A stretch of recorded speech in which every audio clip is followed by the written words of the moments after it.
Cerita Silat Online Channel mempersembahkan serial Silat Pendekar Raja Wali Sakti. Episode Sepasang Walet Merah. Bagian 5. Malam terus merambat bertambah larut. Suasana puncak Bukit Batok sebenarnya sunyi senyap. Tapi seakan-akan suara anjing-anjing liar yang berpesta menikmati mayat-mayat di sekitar Goa Larangan terus merusak suasana itu. Angin yang berhembus agak kencang, menyebarkan bau anyir darah. Mencekam sekali seperti mengandung hawa kemarahan. Wulan masih tetap duduk bersimpuh di depan Atmaya. Jaka yang duduk di samping gadis itu tidak berkedip mengamati Atmaya. Wajah laki-laki yang diam membisu itu seperti tengah memikirkan sesuatu. Desahan napasnya terdengar keras dan tiba-tiba. Kemudian perlahan-lahan kepalanya terangkat menengadah. Secara mendadak digelengkan kepalanya sambil menyemburkan ludah dengan keras. Ah, seketika itu juga sepasang walet merah terkejut mendengar keluhan tertahan, disusul dengan suara benda berat jatuh ke semak-semak. Jaka segera melompat ke arah datangnya suara keluhan pendek tadi. "Bawa dia ke sini," seru Atmaya berat penuh wibawa.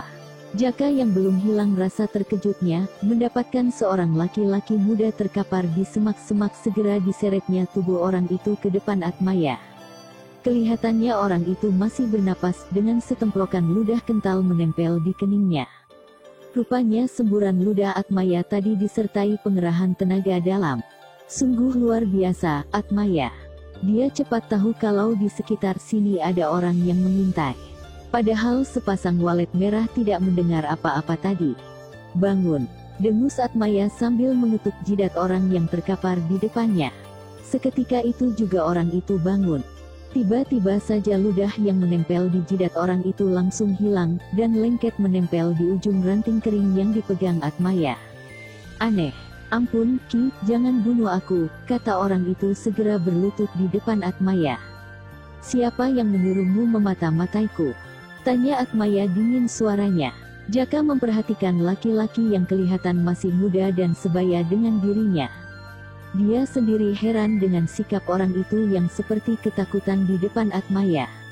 Padahal, kalau dilihat dari cara mengintip tadi, sepertinya dia memiliki kepandaian yang lumayan.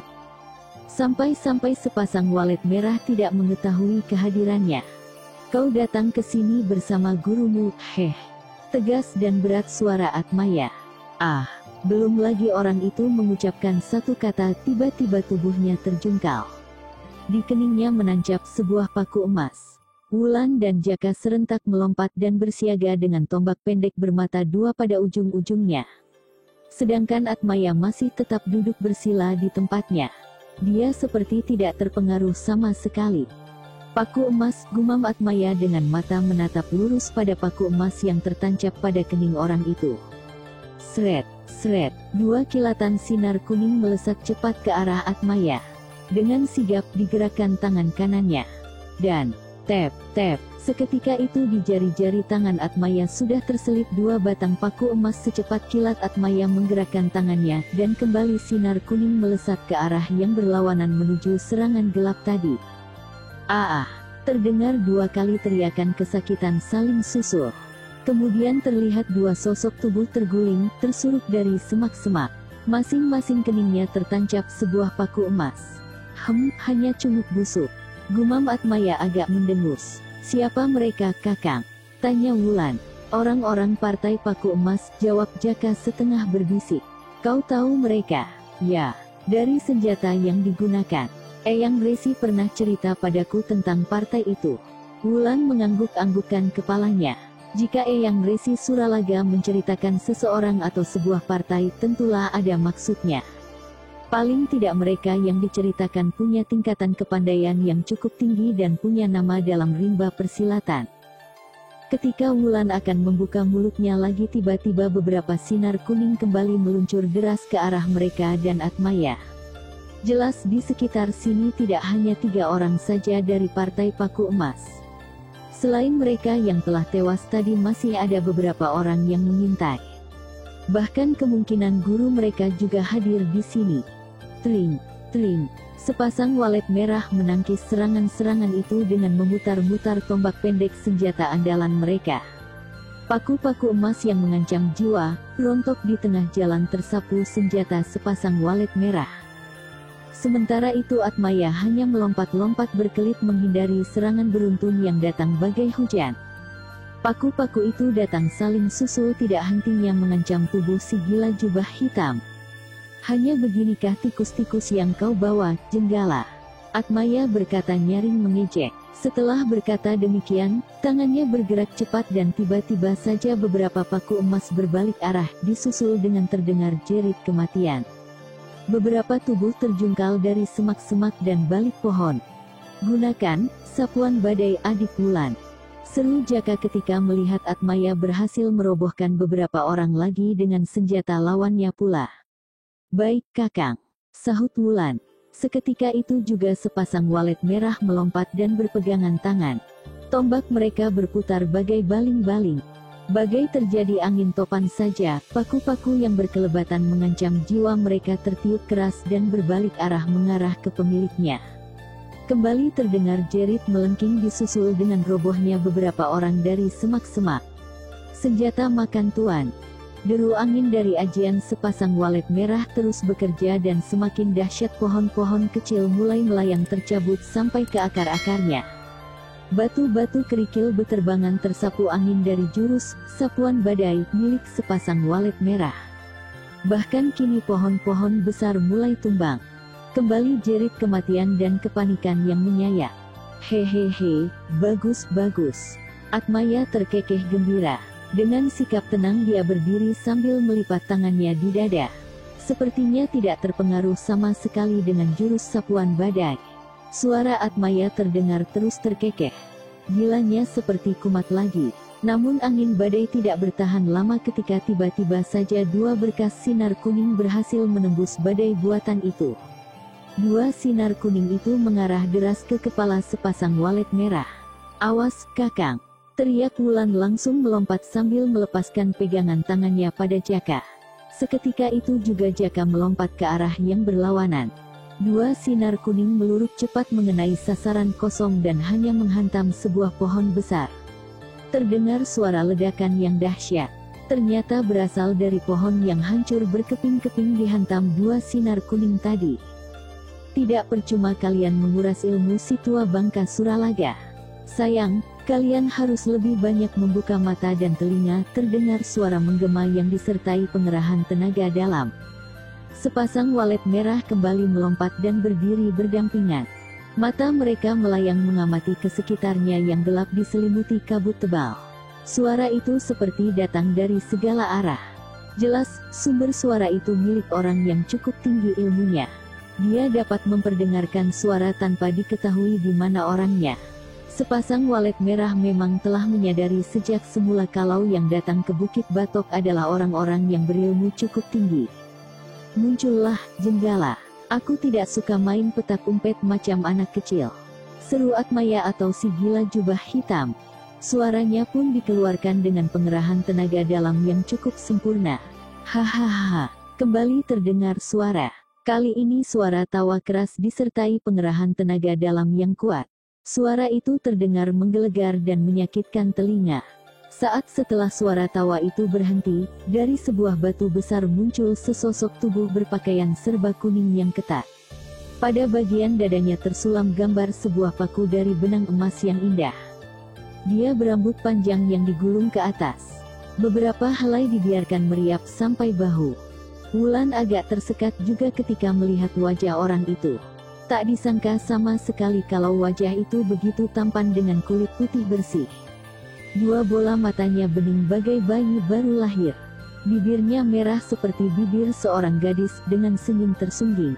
Tubuhnya pun ramping, namun, diakah yang bernama Jenggala? Wulan bertanya dalam hati. Jenggala. Wajah yang tampan itu tenang saja berdiri sekitar 5 tombak di depan mereka. Sungguh tidak sesuai sekali dengan namanya. Wulan dibuat tak berkedip menatap laki-laki muda itu. Pikir Wulan, nama Jenggala adalah seorang laki-laki tua renta dengan wajah yang buruk. Ternyata dugaannya meleset, yang berdiri di depannya adalah seorang pemuda dengan pandangan mata mempesona serta senyum memikat setiap gadis yang meliriknya. Oh, Wulan tersentak ketika Jaka menyenggol sikunya dengan keras. Jangan terpesona dengan ketampanannya, bisik Jaka sambil menekan suaranya. Seketika wajah Wulan memerah. Malu. Ternyata sejak tadi Jaka memperhatikannya Wulan jadi salah tingkah setelah kepergok tengah mengagumi ketampanan seorang pria. Apalagi suara Jaka tadi seperti ditekan dengan maksud mengingatkan Wulan agar jangan terlalu terbawa perasaannya sendiri.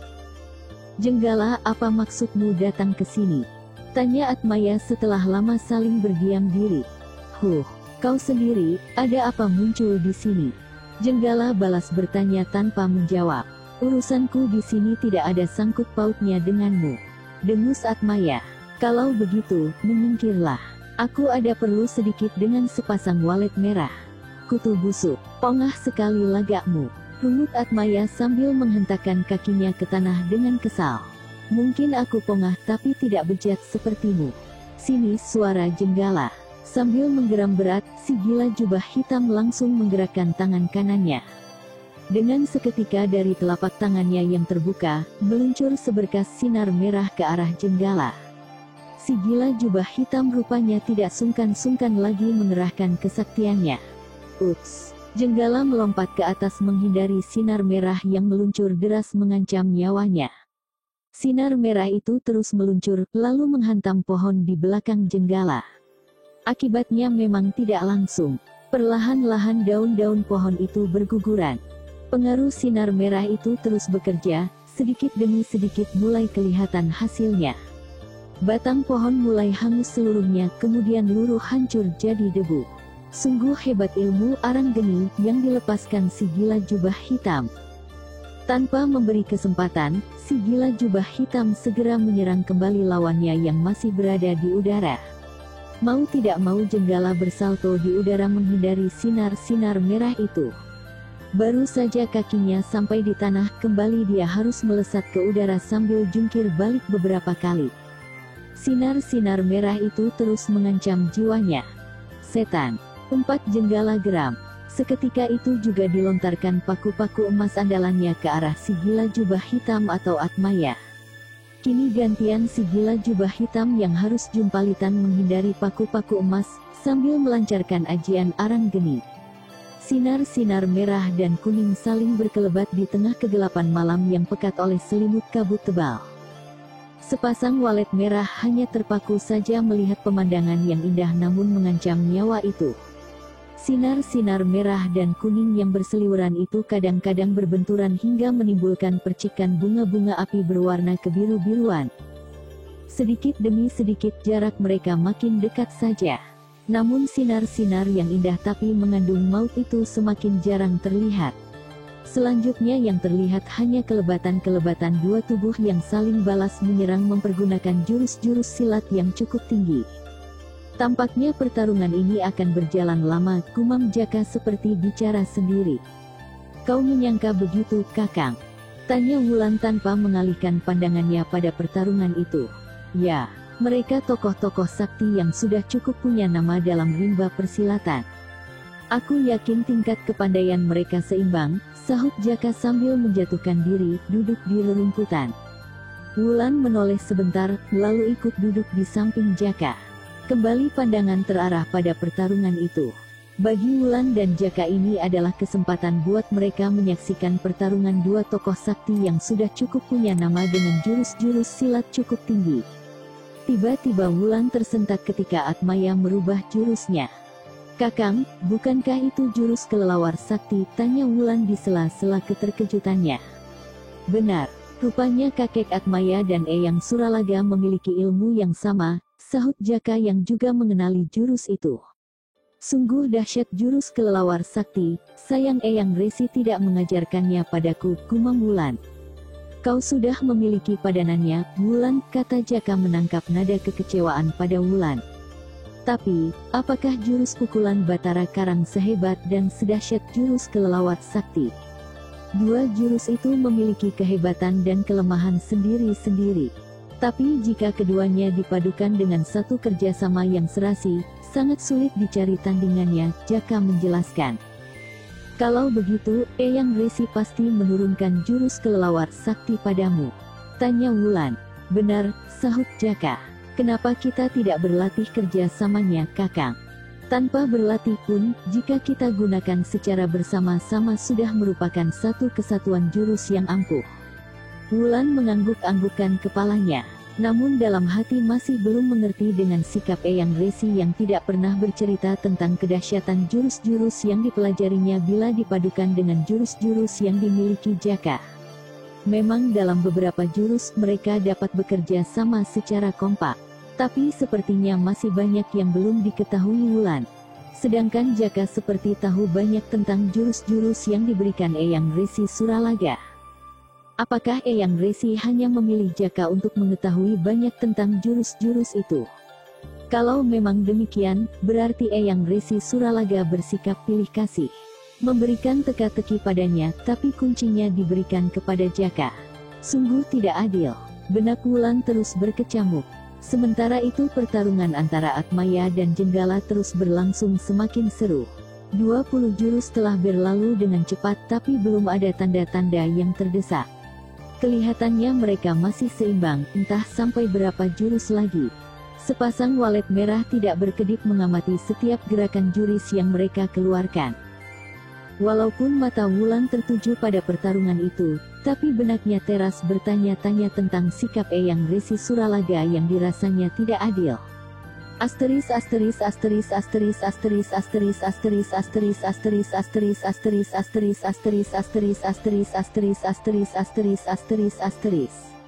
Ketika lewat 50 jurus, mendadak Jenggala melompat mundur sejauh 5 lompatan kata. Keringat telah membasahi sekujur tubuhnya. Wajahnya yang tampan kelihatan memerah. Dengus napasnya memburu. Sedangkan keadaan Atmaya tidak jauh berbeda dengan lawannya. Baju kumal yang dikenakannya telah basah oleh keringat. Garis-garis wajahnya terlihat menegak. Selama malang melintang di rimba persilatan, baru kali ini Atmaya mendapat lawan yang tangguh. Kali ini dia benar-benar serius menghadapi lawannya hingga menghabiskan 50 jurus. Aku akui kau hebat Atmaya, tapi belum cukup untuk memiliki cupu manik tunjung biru, kata Jenggala dengan tenang. Hehehe, cupu itu memang bukan hakku, dan bukan pula hakmu, sahut Atmaya terkekeh. Cupu itu milik semua orang, maka aku berhak pula memilikinya. Dengus Jenggala. Aku yakin kau tidak bisa menggunakannya, sinis penuh ejekan suara Atmaya. Jenggala hanya mendengus saja. Memang secara jujur, dia belum tahu kegunaan cupu itu. Tapi dari kabar yang tersiar, di dalam cupu itu terukir tulisan tentang jurus-jurus sakti. Di dalam cupu itu pun terdapat jantung walet merah yang berkhasiat untuk menolak berbagai racun yang terganas sekalipun. Secara alamiah, tubuh orang yang memakan jantung itu akan timbul hawa murni secara terus-menerus dan teratur. Tidak mustahil kekuatan tenaga dalam akan berlipat ganda. Goresan tulisan yang terdapat dalam cupu manik tunjung biru adalah jurus-jurus sakti walet merah. Semua yang terdapat pada cupu manik tunjung biru sebenarnya yang berhak memilikinya hanya sepasang walet merah. Jadi secara langsung mereka adalah ahli waris dari ilmu walet merah. Eyang Resi Suralaga sendiri, dulu telah mempersiapkan jurus-jurus dasar walet merah untuk Wulan dan Jaka untuk lebih menguasai dan menyempurnakan jurus-jurus itu, mereka harus menemukannya pada cupu manik tunjang biru. Jika kelak terlaksana, tidak mustahil mereka menjadi sepasang pendekar yang tangguh dan sulit dicari tandingannya. Sementara itu Jenggala telah bersiap-siap dengan jurus andalannya. Kedua kakinya terpentang lebar ke samping, tangan kirinya terkepal ke atas, dan tangan kanan terbuka di depan dada. Atmaya paham betul kalau Jenggala hendak mengeluarkan jurus tapak karang wajah. Aku tidak boleh main-main, bisik Atmaya dalam hati. Segera saja digeser sebelah kaki kanannya ke depan agak menyamping. Kemudian kaki kirinya ditekuk sehingga lututnya hampir menyentuh tanah.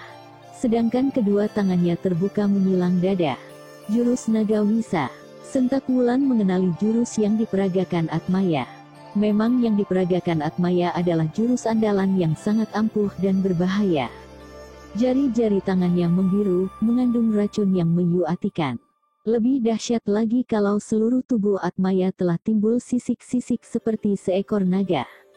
Ini berarti dia telah sampai pada tingkat terakhir jurus naga wisa. Apa yang dibayangkan Wulan memang kenyataan. Seluruh tubuh Atmaya perlahan-lahan muncul sisik-sisik yang berkilauan. Jari-jari tangan seluruhnya sudah membiru.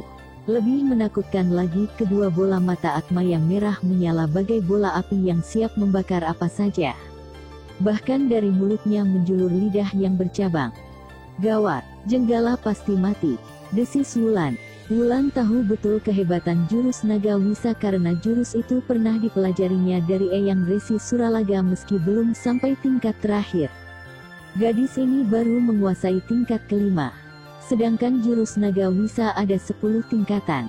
Gambaran mengenai jurus-jurus selanjutnya itu sudah diketahuinya karena Eyang Resi Suralaga sudah memperlihatkan semuanya. Kau cemas? Jaka berbisik melihat Wulan seperti gelisah. Ah, tidak, sahut Wulan gugup. Cepat-cepat dia bersikap wajar. Jaka semakin yakin kalau Wulan sudah terpikat dengan ketampanan Jenggala. Memang tidak bisa dipungkiri kalau sebenarnya Jaka cemburu, tapi dia tidak bisa berbuat apa-apa.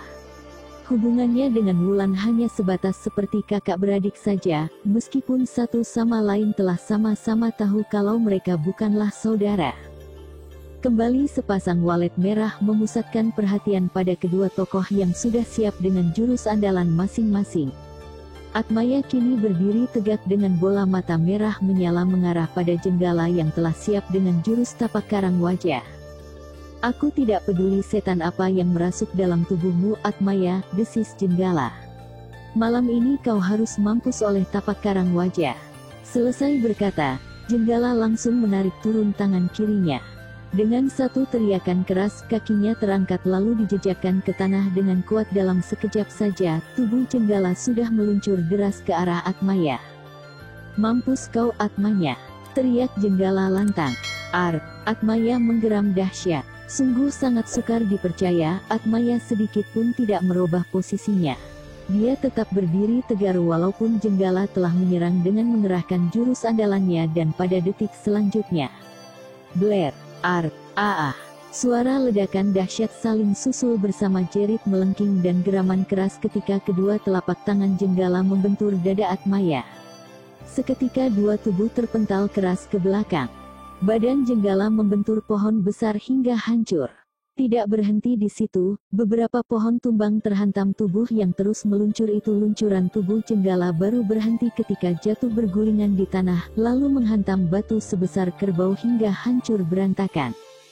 Jenggala menggeletak dengan darah kental keluar dari mulutnya. Kakek, jerit Wulan histeris. Memang, nasib yang dialami si gila jubah hitam tidak jauh berbeda. Tubuhnya terpental jauh ke belakang membentur dinding bukit cadas yang keras. Dinding batu cadas itu hancur dan menimbulkan getaran yang amat kuat bagai terjadi gempa. Atmaya, atau si gila jubah hitam menggeletak di antara reruntuhan batu-batu cadas. Dari mulut dan hidungnya mengalir darah segar. Kakek, rintih Wulan menghambur ke arah si gila jubah hitam. Gadis ini semakin yakin kalau laki-laki itu memang kakeknya. Jurus-jurus yang dimiliki sangat mirip dengan Eyang Resi Suralaga. Ketika Wulan akan menubruk, tangan Atmaya bergerak lemah mencegah. Wulan berhenti. Matanya menatap cemas terhadap keadaan kakeknya. Seluruh tubuh laki-laki itu penuh sisik keperakan. Dadanya bergerak pelan dan tersengal. Di dadanya juga terlihat ada tanda dua tapak tangan berwarna merah kehitaman. Jangan dekat Wulan. Kau belum sempurna menguasai jurus naga wisa. Sangat berbahaya bagimu, lemah suara Atmaya. Kek, suara Wulan tersekat di tenggorokan. Cupu manik tunjung biru milikmu dan Jaka. Di dalamnya banyak tersimpan jurus-jurus maut yang harus kalian kuasai penuh sebagai sepasang walet merah. Dua jantung yang ada di dalamnya harus kalian makan. Aku yakin, keta kalian akan menjadi sepasang pendekar yang sulit dicari tandingannya. Semakin lemah suara Atmaya. Sinar matanya pun semakin redup. Wulan tak kuasa lagi membendung air matanya. Sementara Jaka hanya berdiri saja di samping gadis itu yang berlutut di sisi tubuh Atmaya. Hanya satu pesanku, jadilah kalian sepasang pendekar yang berada di jalan lurus. Kalian tidak boleh berpisah satu sama lain. Aku senang jika kalian menurunkan ilmu pada anak cucu kalian, juga cucu-cucu buyutku. Wulan, kau bersedia meluluskan permintaanku, juga permintaan Suralaga. Mulut Wulan seperti terkunci. Dia hanya memandang pada Jaka yang telah berlutut juga. Memang sulit untuk meluluskan permintaan terakhir itu.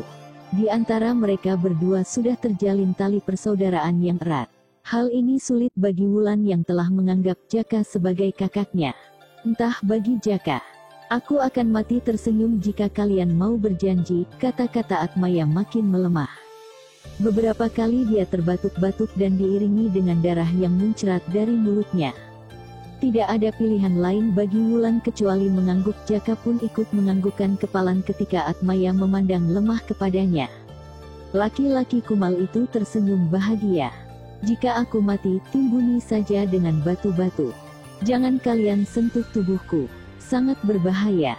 Racun yang berada di seluruh tubuhku akan mematikan kalian seketika.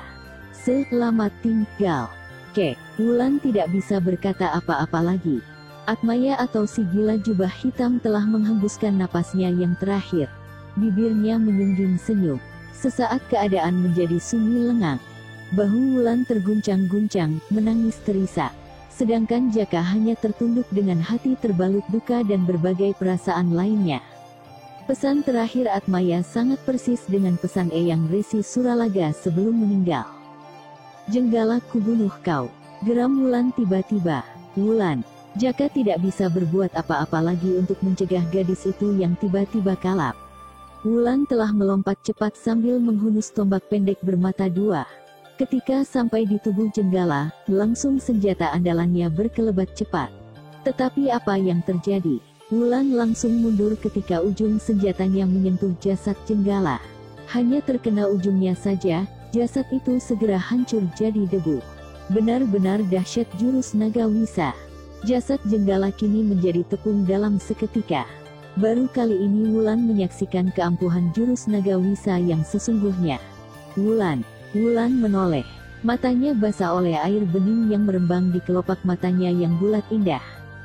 Jaka mengambil senjata di tangan Wulan, dan diselipkan di pinggang gadis itu. Pandangan matanya lembut lurus ke arah bola mata Wulan. Sesaat mereka hanya terdiam saling pandang. Sebaiknya kita kubur dulu jenazah kakek Atmaya, bisik Jaka lembut. Wulan menoleh ke arah jasad Atmaya. Hatinya sedih melihat satu-satunya keluarga terakhir telah meninggal dunia. Sepertinya baru sedetik mereka bertemu. Dan kini harus berpisah untuk selama-lamanya. Maut kembali memisahkan Wulan dari orang-orang yang dicintainya. Pagi baru saja menjelang. Matahari mengukir dirinya dengan sinar kemerahan menyapu lembut mengusir kabut.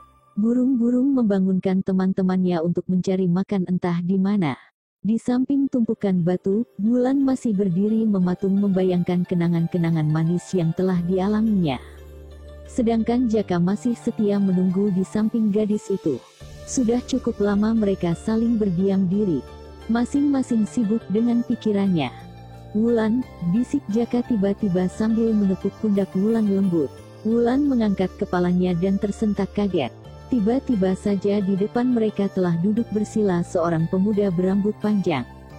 Laki-laki muda itu hanya mengenakan rompi dengan pedang bergagang kepala burung tersampir di punggungnya. Dialah pendekar Raja Wali Sakti. Rangga atau pendekar Raja Wali Sakti juga mengangkat kepalanya pelan-pelan. Jarak mereka tidak terlalu jauh, hanya sekitar 2 tombak lebih. Secara serentak, sepasang walet merah telah menggenggam tombaknya masing-masing yang masih terselip di pinggang. Kehadiran Rangga yang tidak diketahui sama sekali, membuat sepasang walet merah cepat waspada. "Maaf, mungkin kehadiranku membuat kalian terkejut," kata Rangga lembut disertai senyum terkembang. "Kau datang ke sini tentunya ingin mencari cupu manik tunjung biru, bukan?" Wulan langsung menuduh. "Benda atau makanan itu?" tanya Rangga sambil berdiri. "Jangan berlagak bodoh," sentak Wulan sengit. "Kehadiranmu tanpa kami ketahui sudah menandakan kalau kau bukan orang sembarangan. Tentunya maksud dan tujuanmu sama seperti yang lain," ucap Jaka masih dapat bersikap sabar dan lunak. "Maaf," ucap Rangga sedikit hormat, "aku di sini memang telah sejak malam tadi." "Nah, jelas sekarang. Kau mengintai kami dan mengira kami menyimpan cupu itu, ucap Wulan ketus. Ayo, Kakang. Orang ini jelas-jelas menginginkan cupu manik tunjung biru. Tunggu, Wulan. Jaka cepat-cepat mencegah tangan Wulan yang akan menarik senjatanya. Apakah kehadiranku di sini mengganggu? Tanya Rangga. Maaf atas kekasaran sikap adikku, ucap Jaka sudah dapat menuai kalau Rangga tidak bermaksud buruk. Kalau boleh tahu, siapa namamu dan bermaksud apa datang ke Bukit Batok ini? Namaku Rangga. Aku datang ke sini secara kebetulan saja. Sebenarnya aku hanya ingin lewat saja. Tetapi ketika aku melihat begitu banyak orang dan mayat bergelimpangan, lalu aku singgah sebentar, Rangga menjelaskan secara jujur. Apa kedatanganku mengganggu? Jangan percaya kata-katanya, Kakang. Kembali ketus suara Wulan. Rangga hanya tersenyum saja mendengar suara tanpa persahabatan itu.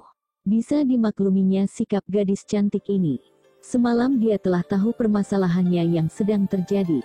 Itulah sebabnya mengapa tidak dilanjutkan perjalanannya. Hati nuraninya merasa tergerak ingin membantu sepasang anak muda yang tengah dilanda bahaya ini. Rangga sama sekali tidak menyalahkan sikap Wulan yang terlalu emosi itu. Tapi Rangga kagum dengan sikap Jaka yang lebih sabar dan tenang dalam menghadapi persoalan. Benar-benar sikap seorang ksatria sejati. Baru saja Rangga ingin membuka mulutnya, tiba-tiba terdengar suara tawa mengikik yang disusul dengan kelebatan bayangan dan detik itu juga muncul seorang perempuan tua berambut putih. Pada bibir bagian atasnya terdapat luka panjang sehingga giginya yang hitam terlihat mencuat. Nenek Sumbing, desis Jaka mengenali perempuan tua itu.